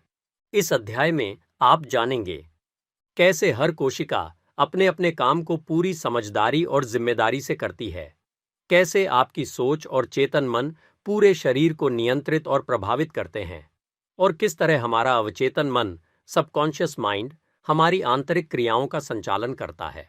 यह अध्याय आपके शरीर और मन के रिश्ते को और गहराई से समझाएगा और बताएगा कि कैसे मानसिक ऊर्जा शरीर की हर प्रक्रिया को संचालित करती है। तो ध्यान से सुनिए, यह ज्ञान आपके आत्मविश्वास और आत्मनियंत्रण को सशक्त बना सकता है। चलिए शुरू करते हैं आज का अध्याय। अध्याय 5, मानसिक निपुणता का शारीरिक प्रमाण। हम मन और शरीर के बीच के रिश्ते पर मन के दृष्टिकोण से विचार करते रहे हैं। हमारी जांच काफी हद तक आत्मनिरीक्षणात्मक रही है, यानी हमने बस अपने भीतर देखा और अपने मानसिक कार्यों के अपने शरीर पर पड़ने वाले प्रभावों पर विचार किया। हमारे सामने जो तथ्य थे वे ऐसे तथ्य थे जिनके बारे में हमें प्रत्यक्ष ज्ञान था। हमें उन्हें दूसरों की मानसिक और शारीरिक गतिविधियों में खोजने की जरूरत नहीं थी। हमने उन्हें अपने भीतर ही पाया, हमारी चेतना में निहित। उन्हें देखने के लिए हमें बस अपने मन के छिपे हुए चैनलों पर स्पॉटलाइट घुमाना था। अब हम शरीर के दृष्टिकोण से शरीर पर मन के प्रभाव की जांच करने आए हैं। ऐसा करने के लिए हमें आगे बढ़कर जांच करनी होगी। हमें आंख, कान और हाथ का इस्तेमाल करना होगा। हमें एनाटोमिस्ट और फिजियोलॉजिस्ट की चिमटी, स्केलपेल और माइक्रोस्कोप का इस्तेमाल करना होगा। लेकिन यह उचित है कि हम ऐसा करें, क्योंकि हमारी जांच से एक शारीरिक संरचना दिखेगी जो एक शासक चेतना द्वारा नियंत्रित करने के लिए विशेष रूप से अनुकूलित है। यह आंखों के सामने एक भौतिक तंत्र को प्रकट करेगा जो पूरे शरीर में बुद्धि के प्रसार के लिए विशेष रूप से उपयुक्त है। और सबसे बढ़कर यह शरीर के भीतर अधीनस्थ मानसिक इकाइयों के अस्तित्व को उजागर करेगा, जिनमें से प्रत्येक इस प्रकार प्रस्तुत की गई बुद्धि को प्राप्त करने, समझने और उस पर कार्य करने में सक्षम है। और हमारे पास शरीर के हर कार्य पर मन के पूर्ण नियंत्रण का मजबूत पुष्टिकारक सबूत होगा। हरे पौधे की जांच करें और आप देखेंगे कि यह कई भागों से बना है, जिनमें से प्रत्येक का कोई विशेष कार्य होता है। जड़ें मिट्टी से भोजन और पेय अवशोषित करती हैं। पत्तियां हवा से कार्बोनिक एसिड को सांस में लेती हैं और इसे पौधे के जीवित पदार्थ में बदल देती हैं। इसलिए हर पौधे की एक शारीरिक संरचना होती है। इसके भाग और ऊतक नंगी आंखों से दिखाई देते हैं। इनमें से किसी एक ऊतक को माइक्रोस्कोप के नीचे रखें और आप पाएंगे कि यह छोटे छोटे डिब्बों या इकाइयों का एक छत्ते जैसा है। इन डिब्बों को कोशिकाएं कहा जाता है और सभी पौधों के ऊतकों की संरचना को कोशिकीय के रूप में वर्णित किया जाता है। आप किसी भी पौधे में जहां भी देखें, आपको ये कोशिकाएं उसके ऊतकों का निर्माण करती हुई मिलेंगी। पौधे के किसी भी भाग या ऊतक की गतिविधि और परिणाम स्वरूप पूरे पौधे की सभी गतिविधियां विभिन्न व्यक्तिगत कोशिकाओं की संयुक्त और सहयोगी गतिविधियां हैं, जिनसे ऊतक बने होते हैं। इसलिए जीवित कोशिका सभी पौधों के जीवन का आधार है। इसी प्रकार यदि आप किसी भी प्राणी की संरचना को देखें, तो आप पाएंगे कि वह विभिन्न प्रकार के ऊतकों से बने भागों या अंगों से बनी है और सूक्ष्मदर्शी से जांचे जाने पर इन ऊतकों में पौधों के समान कोशिकीय संरचना पाई जाती है। आप जहां भी जीवित चीजों, पौधों या जानवरों पर नजर डालेंगे, आप पाएंगे कि सभी कोशिकीय ऊतकों का समूह मात्र है। अपनी जांच को आगे बढ़ाएं तथा जीवन के उन सूक्ष्म रूपों की जांच करें जिन्हें केवल सबसे शक्तिशाली सूक्ष्मदर्शी से ही देखा जा सकता है, और आप एक एकल कोशिका से बने छोटे छोटे जीवों के पूरे ब्रह्मांड के सामने आ जाएंगे। वास्तव में यह एक प्रमाणित तथ्य है कि जीवन की ये छोटी इकाइयां, जो केवल एक कोशिका से मिलकर बनी हैं, नंगी आंखों से दिखाई देने वाले जीवन के रूपों से कहीं अधिक संख्या में हैं। आपको उनके आकार और संख्या का कुछ अंदाजा तब लगेगा जब हम आपको बताएंगे कि लाखों लोग धरती के एक छोटे से हिस्से में रह सकते हैं, मर सकते हैं और अपनी तरह के प्रजनन कर सकते हैं। तो फिर प्रत्येक पौधा या प्रत्येक प्राणी, चाहे उसकी प्रजाति कुछ भी हो, चाहे उसकी संरचना कितनी भी सरल या जटिल हो, अंततः या तो एकल कोशिका है या कोशिकाओं का एक संयुक्त समूह। समस्त जीवन, चाहे वह एकल कोशिका का जीवन हो या कोशिकाओं के असंगठित समूह का या कोशिकाओं के गणतंत्र का, उसका आधार कोशिका का जीवन है। सभी सजीव जगत के लिए दो महान सिद्धांत स्थापित हैं। पहला, हर जीवित जीव, चाहे वह पौधा हो या जानवर, बड़ा हो या छोटा, एक कोशिका से विकसित होता है और खुद कोशिकाओं का एक संयोजन होता है, और कोशिका सभी जीवन की इकाई होती है। दूसरा, कि बड़े और जटिल जीव लंबे समय से सरल रूपों से विकसित हुए हैं। आज का जैविक जीवन विकास की एक लंबी प्रक्रिया का परिणाम है। तो फिर कोशिका क्या है और विकास की इस प्रक्रिया में इसकी क्या भूमिका है? सबसे पहले, एक कोशिका को केवल माइक्रोस्कोप के माध्यम से ही देखा जा सकता है। एक मानव रक्त कोशिका लगभग 1 इंच के 3,000वें हिस्से के बराबर होती है, जबकि एक जीवाणु कोशिका का व्यास 1 इंच के 25,000वें हिस्से से अधिक नहीं हो सकता है। फिर भी यह कोशिका छोटी होने के बावजूद स्वतंत्र जीवन की सभी सामान्य घटनाओं को प्रदर्शित करती है। यानी यह खुद को पोषित करती है, बढ़ती है, अपनी तरह के जीवों को जन्म देती है, घूमती है और महसूस करती है। यह एक जीवित, सांस लेने वाली, महसूस करने वाली, चलने वाली और भोजन करने वाली चीज है। कोशिका शब्द एक दीवार से घिरे घेरे का संकेत देता है। ऐसा इसलिए है क्योंकि मूल रूप से यह माना जाता था कि एक सीमित दीवार या झिल्ली कोशिका संरचना की एक अपरिवर्तनीय और आवश्यक विशेषता थी। हालांकि अब यह ज्ञात है कि ऐसी झिल्ली मौजूद हो सकती है, जैसा कि अधिकांश पौधों की कोशिकाओं में होता है, लेकिन इसकी कमी भी हो सकती है, जैसा कि अधिकांश जानवरों की कोशिकाओं में होता है। कोशिका के दो सबसे आवश्यक भाग हैं, आंतरिक नाभिक या कर्नेल तथा उसके चारों ओर मौजूद जीवित जेली का छोटा पिंड, जिसे प्रोटोप्लाज्म कहा जाता है। सबसे शक्तिशाली सूक्ष्मदर्शी इस प्रोटोप्लाज्म में एक निश्चित संरचना, एक बहुत ही महीन धागे जैसा नेटवर्क दिखाते हैं, जो नाभिक से लेकर अर्धतरल एल्बुमिनस प्रोटोप्लाज्म में फैलता है। यह निश्चित रूप से जीवन की व्यापक समानताओं के अनुरूप है। यह मानना कि प्रत्येक कोशिका में नाभिक अपने नेटवर्क के साथ उस व्यक्तिगत कोशिका का मस्तिष्क और तंत्रिका तंत्र है। सभी जीवित जीव केवल कोशिकाओं से बने होते हैं। जो केवल एक कोशिका से बने होते हैं उन्हें एक कोशिकीय कहा जाता है। जो एक से अधिक कोशिकाओं से बने होते हैं उन्हें बहुकोशिकीय कहा जाता है। एक कोशिकीय जीव इस धरती पर जीवन की इकाई है, फिर भी यह छोटा और अंतिम है। हर एक कोशिकीय जीव स्वतंत्र और स्वतंत्र जीवित अस्तित्व रखता है। इस तथ्य पर आश्वस्त होने के लिए एक क्षण के लिए इन छोटे निकायों में से किसी एक के विकास के दायरे और गतिविधियों की सीमा पर विचार करें। हेकेल कहते हैं, हम देखते हैं कि यह सभी आवश्यक जीवन कार्य करता है जो पूरा जीव पूरा करता है। इनमें से प्रत्येक छोटा जीव स्वतंत्र रूप से बढ़ता है और अपना पोषण करता है। यह बाहर से रसों को आत्मसात करता है, उन्हें आसपास के तरल पदार्थ से अवशोषित करता है। प्रत्येक अलग कोशिका खुद को पुनः उत्पन्न करने और बढ़ने में भी सक्षम है। यह वृद्धि आमतौर पर सरल विभाजन द्वारा होती है। पहले नाभिक अलग होता है, अपनी परिधि के चारों ओर संकुचन द्वारा 2 भागों में, जिसके बाद प्रोटोप्लाज्म भी 2 भागों में अलग हो जाता है। एकल कोशिका हिलने डुलने और रेंगने में सक्षम होती है। अपनी बाहरी सतह से यह उंगली जैसी प्रक्रियाओं को बाहर भेजती है और वापस खींचती है, जिससे इसका रूप बदल जाता है।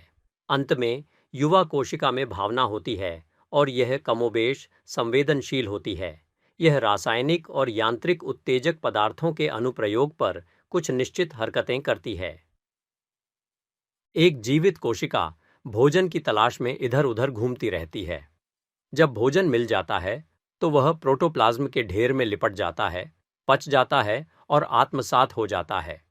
एकल कोशिका में चुनाव करने की शक्ति होती है, क्योंकि वह अस्वास्थ्यकर चीजों को खाने से इनकार कर देती है तथा स्वयं को शक्तिशाली रूप से विस्तारित करके उन चीजों तक पहुंचती है जो पौष्टिक होती हैं। मोबियस और गेट्स का मानना है कि एकल कोशिका में स्मृति होती है, क्योंकि एक बार किसी खतरनाक चीज का सामना करने के बाद यह समान परिस्थितियों में उससे बचने के लिए पर्याप्त जानकारी रखती है, और एक बार किसी निश्चित स्थान पर भोजन मिल जाने के बाद यह बाद में उसी स्थान पर उसे खोजने का काम करेगी। और अंततः वेयरवॉर्न और बिने ने एक जीवित कोशिका में आश्चर्य और भय की भावनाओं की अभिव्यक्तियां और किसी लक्ष्य को प्राप्त करने के लिए साधनों को अनुकूलित करने की क्षमता के मूल तत्वों को पाया है। आइए अब हम बहुकोशिकीय जीवों पर विचार करें और उन्हें विशेष रूप से जैविक विकास के दृष्टिकोण से देखें। बहुकोशिकीय जीव बाद के विकास से अधिक या कम कुछ नहीं है। एक कोशिकीय जीवों का एक संघबद्ध संघ। ऐसे संघ के विकास पर ध्यान दें। मूल रूप से प्रत्येक अलग कोशिका एक अलग जीवन के सभी कार्य करती थी। जो बंधन उसे उसके साथियों से जोड़ते थे वे सबसे क्षणिक प्रकृति के थे। धीरे धीरे पर्यावरण की आवश्यकताओं ने अधिक से अधिक स्थायी समूहीकरण को जन्म दिया, जब तक कि अंततः एकता के बंधन अविभाज्य नहीं हो गए। इस बीच अनुकूलन और वंशानुक्रम के महान नियम, जो विकास के मूल सिद्धांत हैं, लगातार काम करते रहे हैं और धीरे धीरे कोशिका के कार्य में विभेदीकरण हुआ है तथा विभिन्न कोशिकाओं के बीच विभिन्न प्रकार के श्रम का बंटवारा हुआ है। इस तरह के विभेदन के परिणाम स्वरूप बहुकोशिकीय जीव, जैसा कि अंततः विकसित होता है, कई अलग अलग प्रकार की कोशिकाओं से बना होता है। प्रत्येक का अपना विशेष कार्य होता है, प्रत्येक का अपना कार्य क्षेत्र होता है, प्रत्येक अपना अलग जीवन जीता है, प्रत्येक अपनी तरह का प्रजनन करता है। फिर भी सभी एक ही कोशिका समाज या संगठित कोशिका अवस्था के तत्वों के रूप में एक साथ बंधे हुए हैं। बहुकोशिकीय जीवों में मनुष्य निश्चित रूप से सर्वोच्च है। वह पशु जीवन का एक ऐसा रूप है जो सबसे अधिक विभेदित है। मानव शरीर रचना विज्ञान में सूक्ष्म अध्ययन, निजी प्रयोगशाला, अनुप्रयुक्त मनोविज्ञान सोसाइटी, लाखों लोगों की संयुक्त चेतना। सूक्ष्म शरीर रचना के बारे में अब जो कुछ भी आप जानते हैं, उसे जानकर आप इस सरल विचार पर विश्वास नहीं कर सकते कि मानव शरीर एक एकल जीवन इकाई है। यह एक भोली धारणा है जो आज हर जगह पुरुषों के बीच प्रचलित है। अपने दोस्तों और परिचितों से पूछें और आप पाएंगे कि हजारों में से एक भी यह नहीं समझता कि वह, मजाकिया तौर पर कहें तो एक वचन रूप से बहुवचन है, कि वह वास्तव में व्यक्तियों का एक समूह है। न केवल जीवित मानव शरीर पूरी तरह से जीवित है, बल्कि इसका प्रत्येक भाग, जो पिन पॉइंट जितना बड़ा है, जीवित है तथा उसका अपना एक अलग और स्वतंत्र जीवन है। मस्तिष्क, फेफड़े, हृदय, मांसपेशियाओं, वसा और त्वचा का प्रत्येक भाग। कोई भी व्यक्ति इन भागों या कोशिकाओं की संख्या गिन नहीं सकता है, जिनमें से कुछ इतने सूक्ष्म हैं कि 1 इंच तक पहुंचने के लिए हजारों की संख्या में कोशिकाओं की आवश्यकता होगी। भावना या चेतना लाखों कोशिकाओं की भावनाओं और चेतना का योग है, जैसे कि एक ऑर्केस्ट्रा का सामंजस्य सभी व्यक्तिगत वाद्य यंत्रों की ध्वनियों का एक संयोजन है। विकास की प्राचीन सुबह में मानव शरीर की सभी कोशिकाएं एक ही तरह की थीं, लेकिन प्रकृति हर जगह अर्थव्यवस्था और दक्षता की समस्याओं पर काम कर रही है और पर्यावरण की आवश्यकताओं को पूरा करने के लिए धीरे धीरे विभिन्न कोशिकाओं के बीच विभिन्न कार्यों का विभाजन हुआ है, जिन्हें सभी को पहले मानव संस्था के समर्थन के लिए करने के लिए कहा गया था। कार्य के प्रकारों में इस विभेदन ने धीरे धीरे कोशिकाओं की संरचना में भी संगत और उचित परिवर्तन ला दिया है, जिससे प्रत्येक कोशिका शरीर के पोषण और विकास में अपनी भूमिका निभाने के लिए बेहतर रूप से सक्षम हो गई है। जब आप सोचते हैं कि मानव शरीर में अनुकूलन और आनुवंशिकता की ये प्रक्रियाएं अनगिनत लाखों वर्षों से चली आ रही हैं, तो आप आसानी से समझ सकते हैं कि आज का मानव शरीर 30 से अधिक विभिन्न प्रकार की कोशिकाओं से बना है, जिनमें से प्रत्येक का अपना विशेष कार्य है। हमारे पास मांसपेशी कोशिकाएं हैं, मटर की फली की तरह लंबे पतले शरीर के साथ, जो संकुचन के कार्य में अपना जीवन समर्पित करते हैं। पतली बाल की तरह संयोजी ऊतक कोशिकाएं, जिनका काम शरीर के हिस्सों को एक साथ बांधने के लिए एक मजबूत ऊतक बनाना है। हड्डी की कोशिकाएं, राजमिस्त्रियों का एक ट्रेड यूनियन, जिसका जीवन कार्य जोड़ों और ढांचे के रखरखाव के लिए छूने के लवणों को चुनना और उन्हें आत्मसात करना है। बाल, त्वचा और नाखून कोशिकाएं विभिन्न आकार और मापों में सभी शरीर की सुरक्षा और अलंकरण के लिए खुद को समर्पित करती हैं। ग्रंथि कोशिकाएं, जो अपना जीवन प्रशिक्षित रसायनज्ञों की एक सेना रक्त से उन पदार्थों को निकालने के लिए देती हैं जो पाचन के लिए आवश्यक हैं। रक्त कोशिकाएं धमनियों के माध्यम से अपना रास्ता बनाती हैं। कुछ अन्य किराएदारों को नियमित रूप से भोजन पहुंचाती हैं। कुछ यकृत कोशिकाएं, जो अन्य अंगों के अपशिष्ट पर जीवित रहने तथा साथ ही उसे पाचन के लिए आवश्यक तरल पदार्थों में परिवर्तित करने के तुच्छ कार्य में लगी रहती है।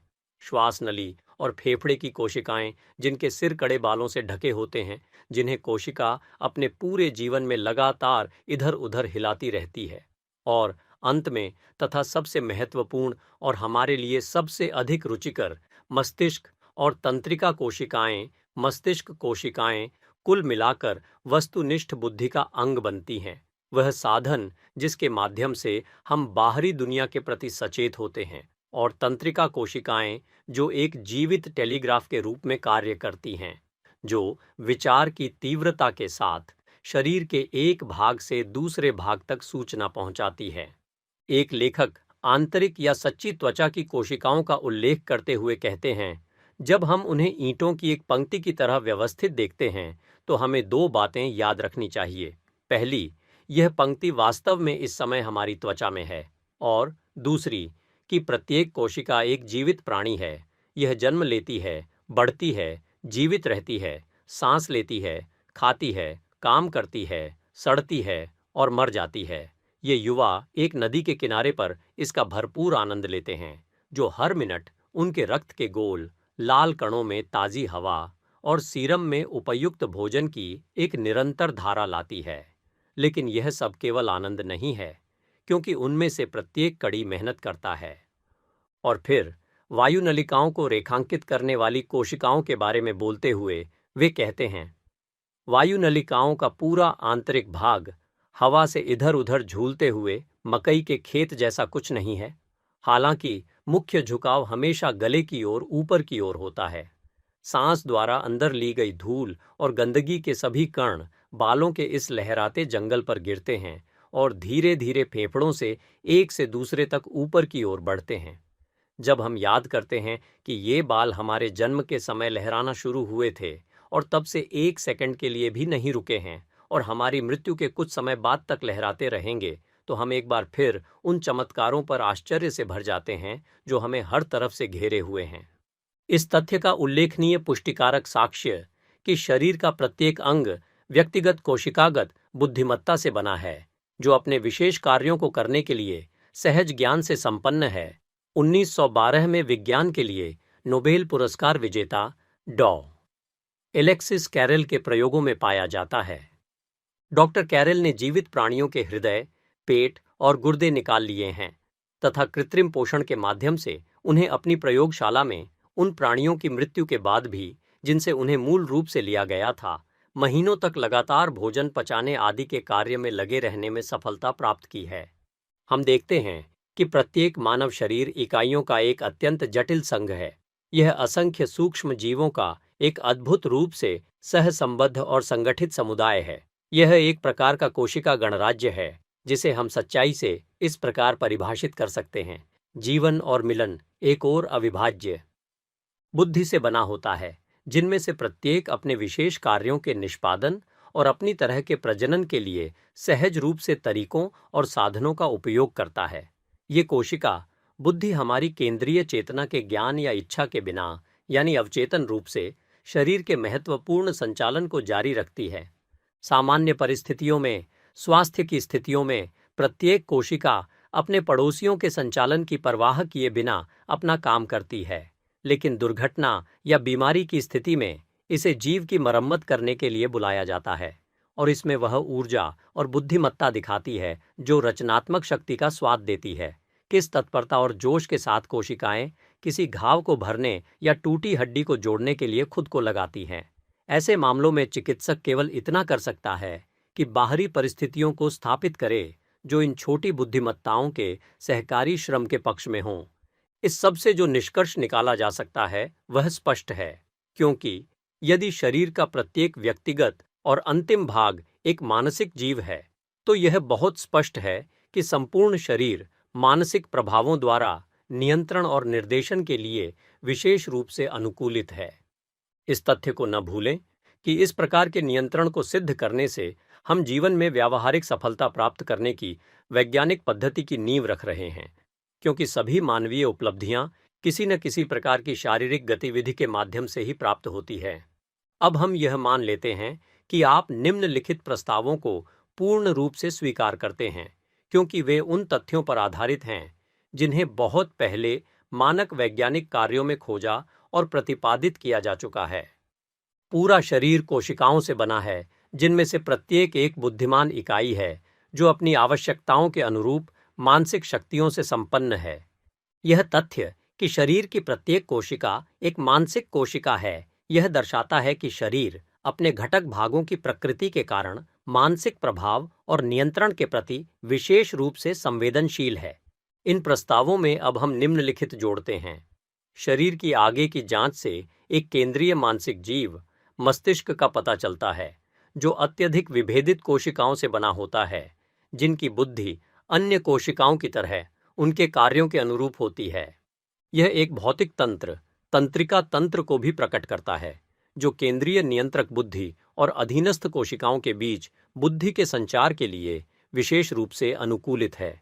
इस मन जीव का अस्तित्व और अंतर संचार की यह प्रणाली मानसिक ऊर्जा द्वारा शारीरिक गतिविधियों के नियंत्रण और निर्देशन का अतिरिक्त प्रमाण है। आगे आने वाले तथ्य न केवल इन प्रस्तावों की सत्यता को प्रदर्शित करेंगे, बल्कि हम में से प्रत्येक के भीतर मानसिक ऊर्जाओं और गतिविधियों के भंडार के अस्तित्व को उजागर करेंगे, जिनके बारे में हम पूरी तरह से अनभिज्ञ हैं। मस्तिष्क केंद्रीय प्रज्ञा नियंत्रक अंग है तथा तंत्रिकाएं शारीरिक अंतर संचार में प्रयुक्त भौतिक साधन हैं। दूसरे शब्दों में, मस्तिष्क और तंत्रिकाएं वे भौतिक तंत्र हैं जिनका उपयोग मन द्वारा शरीर पर प्रभुत्व स्थापित करने के लिए किया जाता है। एकल तंत्रिका तंतु महीन, धागे जैसी कोशिकाएं होती हैं। वे इतनी छोटी होती हैं कि नंगी आंखों से दिखाई नहीं देती। उनमें से कुछ इतनी सूक्ष्म होती हैं कि 1 इंच नापने के लिए उन्हें एक साथ 20,000 तंत्रिका तंतु रखने पड़ेंगे।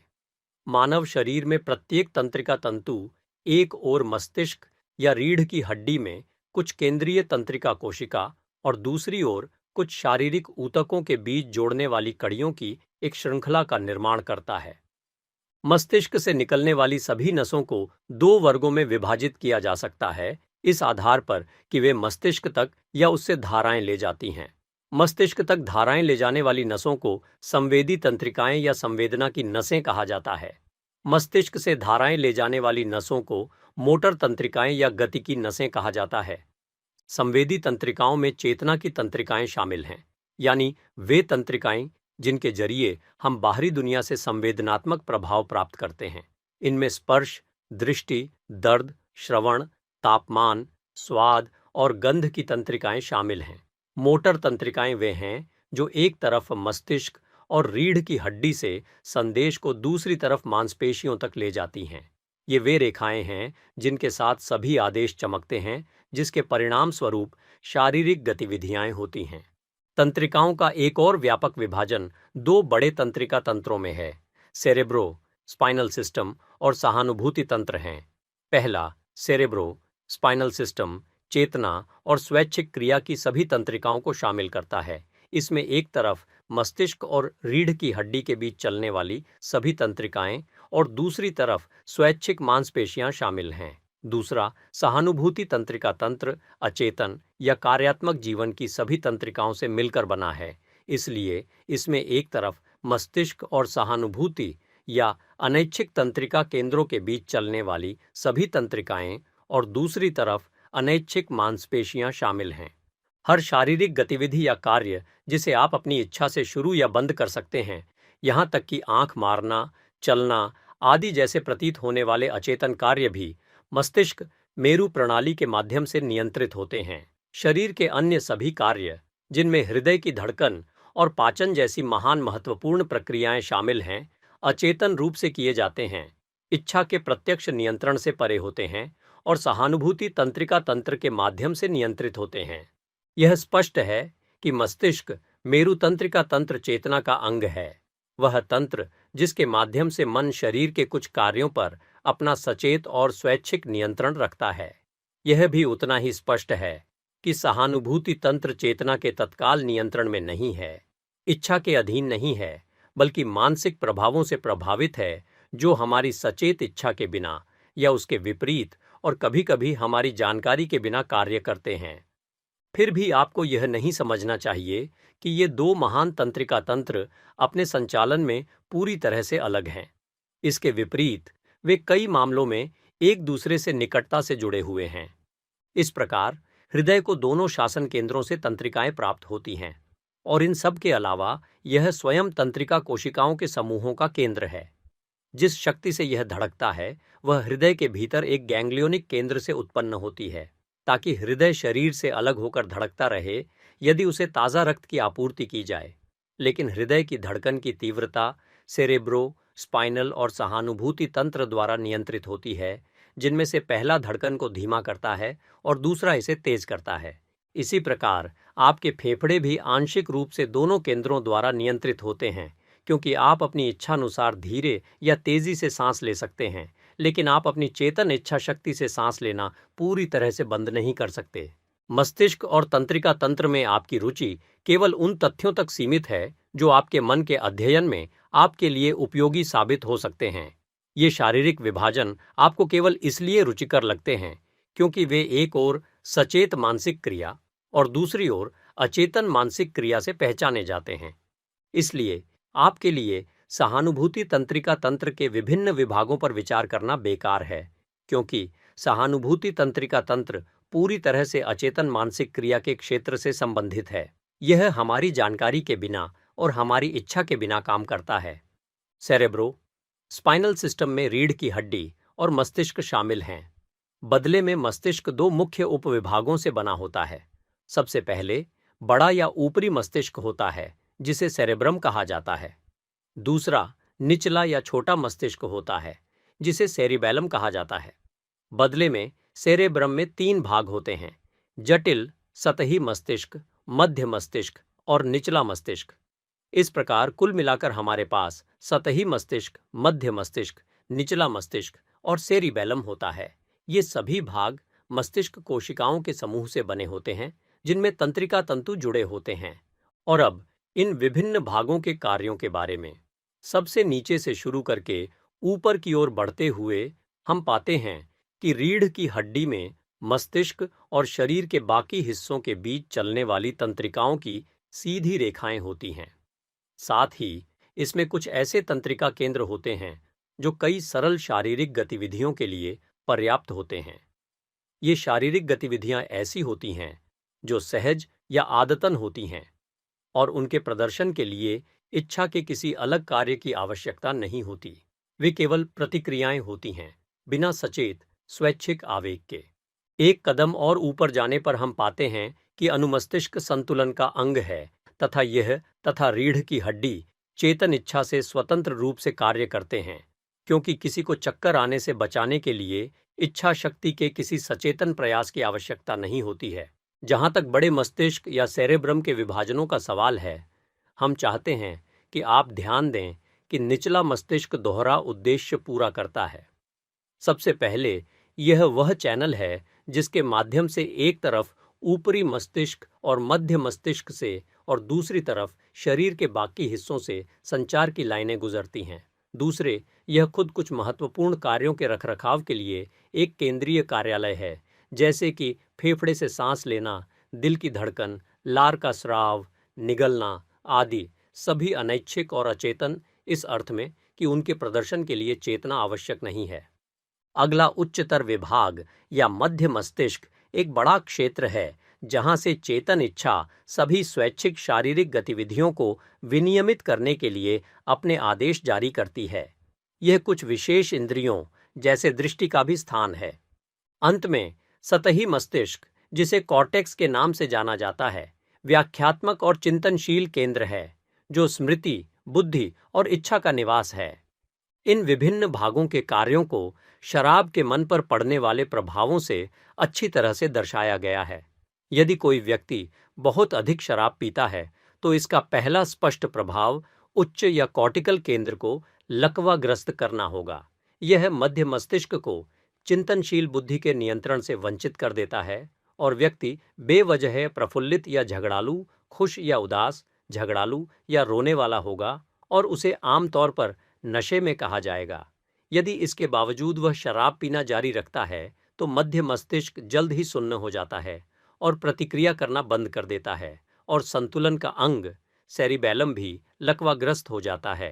तब सभी स्वैच्छिक शारीरिक गतिविधियां बंद हो जाती हैं और वह असहाय और मृत नशे में या शराब के शारीरिक प्रभावों की और भी अधिक स्पष्ट रूप से सराहना करने वाली भाषा में लकवाग्रस्त होकर मेज के नीचे लुढ़क जाता है।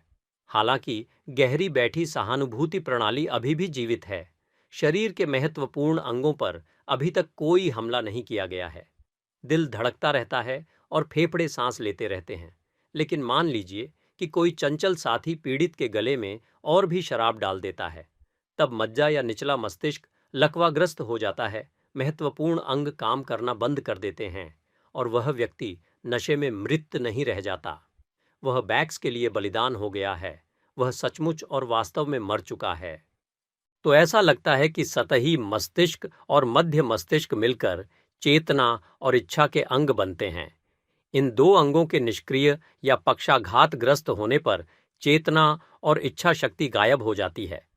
फिर भी ये दोनों अंग मस्तिष्क और शरीर के तंत्रिका ऊतक के पूरे द्रव्यमान का एक छोटा सा हिस्सा है। इनके अलावा न केवल निचला मस्तिष्क और रीढ़ की हड्डी और पूरे शरीर में मोटर और संवेदी तंत्रिकाओं की अनगिनत शाखाएं हैं, बल्कि शरीर के हर आंतरिक अंग में अलग अलग तंत्रिका केंद्र या गैंग्लिया भी हैं। इन गैंग्लिया में अपने अपने अंगों में हलचल बनाए रखने की शक्ति होती है। वास्तव में इन्हें छोटे मस्तिष्क के रूप में देखा जा सकता है, जो तंत्रिका शक्ति विकसित करते हैं और इसे अंगों तक पहुंचाते हैं। शारीरिक तंत्र के इन सभी स्वचालित भागों पर मन के विभागों का प्रभुत्व है, जो सामान्य चेतना से पूरी तरह अलग हैं। वास्तव में सामान्य चेतना को उनके अस्तित्व का कोई ज्ञान नहीं है, सिवाय इसके कि बाहरी शारीरिक अभिव्यक्तियों से जो सीखा जाता है। ये सभी विभिन्न कार्बनिक नाड़ी ग्रंथि मिलकर सहानुभूति तंत्रिका तंत्र का निर्माण करते हैं, जो मन के उस भाग का अंग है जो शरीर के महत्वपूर्ण कार्यों को उस बुद्धि से स्पष्ट रूप से स्वतंत्र रखते हुए निर्देशित करता है, जिसे सामान्यतः मन कहा जाता है। एक बुद्धि जो मस्तिष्क मेरु प्रणाली के माध्यम से कार्य करती है। फिर भी यह स्वतंत्रता पूर्ण नहीं है, क्योंकि जैसा कि हमने देखा है, न केवल मस्तिष्क मेरु प्रणाली जो चेतना का अंग है, सभी विशेष इंद्रियों जैसे दृष्टि, श्रवण आदि का निवास स्थान है और इसलिए बाहरी दुनिया की जानकारी का हमारा एकमात्र स्रोत है, बल्कि शरीर के कई अंग दोनों प्रणालियों के संयुक्त नियंत्रण में हैं।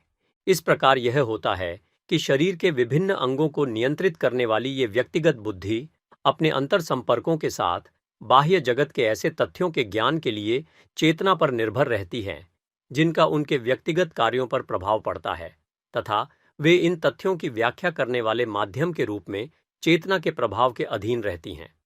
इस मामले में गहराई से जाने की हमें जरूरत नहीं है, अगर आप यह स्पष्ट रूप से समझ लें कि चेतना के अलावा मन का वह विभाग जो बाहरी दुनिया के तथ्यों को जानता है और उनसे सीधे निपटता है, मन का एक गहरा और प्रतीत होता है कि अचेतन विभाग भी है, जिसमें व्यक्तिगत जैविक बुद्धि शामिल है, जो चेतना द्वारा प्रेषित ऐसी जानकारी को प्राप्त करने, समझने और उस पर कार्य करने में सक्षम है। हमने मन के सचेतन और प्रतीत होता है कि अचेतन विभागों के बारे में बात की है। ऐसा करते हुए हमने प्रतीत होता है कि शब्द का इस्तेमाल सोच समझकर किया है। जाहिर है कि हमें बिना किसी योग्यता के अचेतन शब्द को बुद्धिमान मानसिकता पर लागू करने का कोई अधिकार नहीं है, जैसा कि हमने वर्णित किया है। अचेतन का सीधा सा अर्थ है चेतन न होना। अपने सामान्य अर्थ में यह वास्तव में सभी मानसिक क्रियाओं की अनुपस्थिति को दर्शाता है। यह किसी भी अर्थ में वर्णनात्मक नहीं है, यह केवल नकारात्मक है। मृत्यु अचेतन है, लेकिन अचेतनता उस मानसिक स्थिति का गुण नहीं है जो जीवित और प्रेरक है और शरीर के महत्वपूर्ण कार्यों के रखरखाव में अपनी सक्रिय ऊर्जा और शक्ति को लगातार प्रकट करती है। इसके बाद हम चेतना शब्द का प्रयोग अपनी मानसिकता के उस भाग के वर्णन के लिए जारी रखेंगे जिसे सामान्यतः मन के रूप में जाना जाता है, जबकि वह मानसिक शक्ति जो, जहां तक हमारे पशु जीवन का संबंध है, सहानुभूति तंत्रिका तंत्र के माध्यम से कार्य करती है, उसे हम इसके बाद अवचेतन के रूप में वर्णित करेंगे। आइए हम मनुष्य के भौतिक जीव के बारे में अपने अध्ययन का सारांश प्रस्तुत करें। हमने सीखा है कि मानव शरीर जीवित कोशिकाओं के विभिन्न समूहों का एक संघ है, कि मनुष्य के विकास के आरंभिक चरणों में ये सभी कोशिकाएं एक ही सामान्य प्रकार की थीं, कि इस प्रकार वे स्वतंत्र जीवित, स्वतंत्र विचारशील और बुद्धिमान जीव थे, ठीक वैसे ही जैसे वे एक कोशिकीय जीव थे जो किसी समूह या संघ के सदस्य नहीं बने थे। कि विकास, आनुवंशिकता और अनुकूलन की प्रक्रियाओं के माध्यम से युगों के दौरान हमारे शरीर की कोशिकाओं के बीच श्रम का विभाजन हुआ है और परिणाम स्वरूप प्रकार में विभेदन हुआ है, जिसके द्वारा प्रत्येक अपने आवंटित कार्यों के निष्पादन के लिए विशिष्ट रूप से उपयुक्त हो गया है।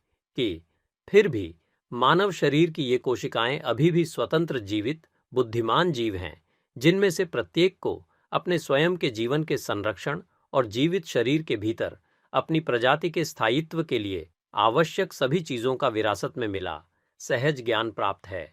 शरीर की विशिष्ट अर्थव्यवस्था के एक भाग के रूप में विकसित मस्तिष्क और तंत्रिका कोशिकाएं दोहरी सेवा करती हैं।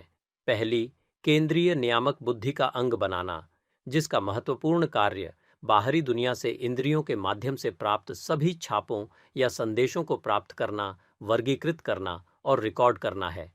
और दूसरी, शरीर की अन्य कोशिकाओं को सूचना के ऐसे हिस्से का संचार करना जो प्रत्येक के कार्यों के लिए उपयुक्त हो सकता है। अंततः ऐसे जटिल और संघबद्ध व्यक्तियों के रूप में हम में से प्रत्येक के पास अपने संपूर्ण मानसिक उपकरण के केवल एक छोटे हिस्से का प्रत्यक्ष आत्मचेतन ज्ञान होता है। हमारे पास न केवल एक चेतना है जो संवेदी छापों को प्राप्त करती है और मस्तिष्क मेरु तंत्रिका तंत्र के माध्यम से मोटर आवेगों को जारी करती है, बल्कि हमारे पास एक अवचेतना भी है जो, जहां तक शारीरिक कार्यों का संबंध है, सहानुभूति तंत्रिका तंत्र के माध्यम से महत्वपूर्ण अंगों की गतिविधि में खुद को अभिव्यक्त करती है। यह अवचेतना बाहरी दुनिया के सभी ज्ञान के लिए चेतना पर निर्भर है। विकास के सिद्धांतों के अनुसार मनुष्य समग्र रूप से तथा कोशिका जीवों के समूह के रूप में सचेतन तथा अचेतन रूप से अपने बाह्य संसार, अपने पर्यावरण के अनुकूल होने का प्रयास कर रहा है। इसलिए मानव शरीर समग्र रूप से तथा कौशिकीय बुद्धि के समुच्चय के रूप में प्रत्येक भाग तथा प्रत्येक कार्य में विशेष इंद्रियों तथा चेतना के मन के प्रभाव के अधीन है। आपने अभी सुना साइकोलॉजी एंड अचीवमेंट का 5वां अध्याय, मानसिक प्रभुत्व के शारीरिक प्रमाण। अब आप समझ गए होंगे कि हमारा शरीर असंख्य जीवित कोशिकाओं का एक सुंदर संगठन है और इन सभी पर हमारे मन की शक्तिशाली पकड़ होती है। याद रखिए, जब आप अपने मन को प्रशिक्षित करते हैं तो आपके शरीर की हर प्रक्रिया में सकारात्मक बदलाव आने लगते हैं। अगर यह ऑडियो बुक आपको ज्ञानवर्धक और प्रेरणादायक लगी हो तो वीडियो को लाइक करें, कमेंट करें और इसे शेयर जरूर करें। ऐसे ही और प्रेरक अध्याय सुनने के लिए सब्सक्राइब करें हमारा चैनल हिंदी ऑडियो बुक। धन्यवाद और शुभकामनाएं। मिलते हैं अगले अध्याय में। आपका दिन शुभ हो। नमस्कार और स्वागत है। आप सुन रहे हैं हिंदी ऑडियो बुक, जहां हम आपके मन और आत्मा को ज्ञान से सशक्त बनाते हैं।